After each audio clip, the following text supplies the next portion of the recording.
Mari kita berdoa. Damai sejahtera Allah yang melampaui segala akal akan memelihara hati dan pikiranmu dalam Kristus Yesus. Amin. Shalom, selamat pagi Bapak Ibu Saudara yang dikasihi oleh Tuhan. Renungan firman Tuhan di pagi hari ini terambil dari kitab Yoel, pasalnya yang kedua, ayatnya yang ke-12 sampai dengan yang ke-14. Kitab Yoel pasal 2, ayatnya yang ke-12 sampai dengan yang ke-14, di bawah satu perikop seruan untuk bertobat. Demikianlah firman Tuhan, tetapi sekarang juga, demikianlah firman Tuhan, berbaliklah kepadaku dengan segenap hatimu, dengan berpuasa, dengan menangis, dan dengan mengadu. Koyakkanlah hatimu dan jangan pakaianmu. Berbaliklah kepada Tuhan Allahmu, sebab Ia pengasih dan penyayang, panjang sabar, dan berlimpah kasih setia, dan Ia menyesal karena hukumannya. Siapa tahu, mungkin Ia mau berbalik dan menyesal, dan ditinggalkannya berkat menjadi korban sajian dan korban curahan bagi Tuhan Allahmu. Demikian pembacaan firman Tuhan di pagi hari ini. Bapak, Ibu, Saudara yang dikasihi oleh Tuhan, Nabi Yoel melayani di kerajaan selatan, yakni kerajaan Yehuda. Di dalam teks firman Tuhan ini, Yoel mendesak kepada kerajaan Yehuda untuk berbalik kepada Tuhan dalam pertobatan sejati, sebagai satu-satunya cara untuk menghindari kehancuran yang akan terjadi pada hari Tuhan yang akan datang.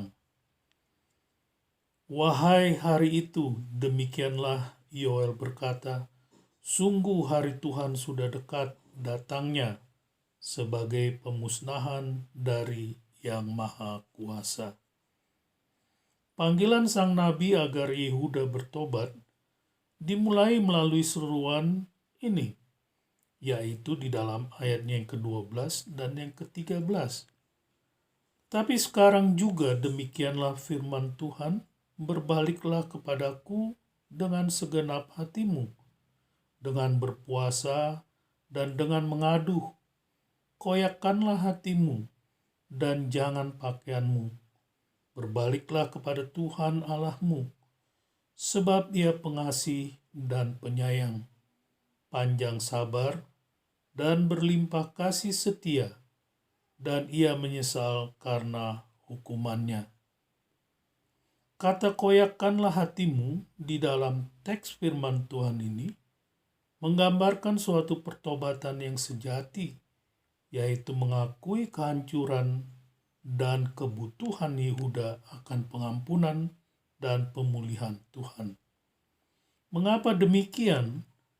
Rupanya pada zaman nabi-nabi sebelum Yoel, seruan para nabi tersebut ditanggapi oleh Yehuda dengan mempertunjukkan pertobatan yang palsu. Mereka melakukan merobek pakaian mereka sebatas ritualitas saja, tanpa mengalami penyesalan sejati yang menghancurkan hati atas dosa mereka, yang akan mengarah pada perubahan perilaku dan pengabdian yang tulus kepada Tuhan. Hanya dengan mengoyakkan hati sepenuhnya lah bangsa itu akan kembali menerima kasih Tuhan yang penuh belas kasihan dan penuh kasih setia itu. Nah, Bapak, Ibu, Saudara yang dikasihi oleh Tuhan, dengan demikian, ungkapan mengoyak hati meliputi yang pertama adalah kehancuran atau pengakuan akan kehancuran spiritual internal yang jauh lebih penting daripada tindakan kosong dan munafik dengan merobek pakaian. Ritual pertobatan tidak ada artinya jika hati tidak berubah. Yang kedua, ungkapan mengoyak hati berarti adalah berserah sepenuh hati kepada Tuhan. Berserah sepenuh hati berarti menyerahkan semua hak kepada Tuhan dan percaya Tuhan memiliki rencana untuk hidup kita.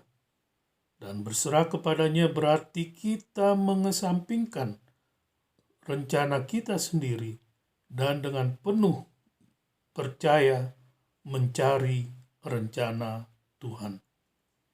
Nah, Bapak, Ibu, Saudara yang dikasihi oleh Tuhan, dengan demikian, melalui tindakan mengoyak hati ini, maka kita membuka jalan untuk suatu kesembuhan, yaitu keutuhan dan hubungan yang dipulihkan dengan Tuhan ketika kita mengoyakkan hati kita di hadapannya. Selamat beraktivitas, Tuhan memberkati.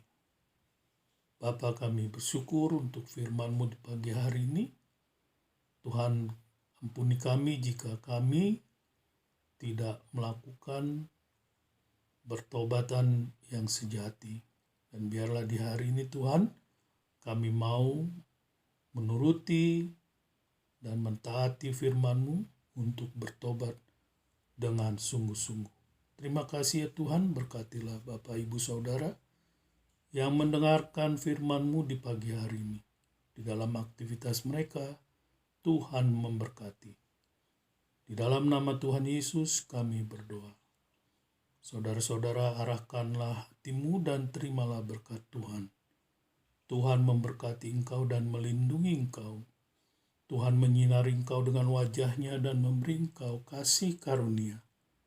Tuhan menghadapkan wajah-Nya kepadamu dan memberi engkau damai sejahtera. Amin. Shalom.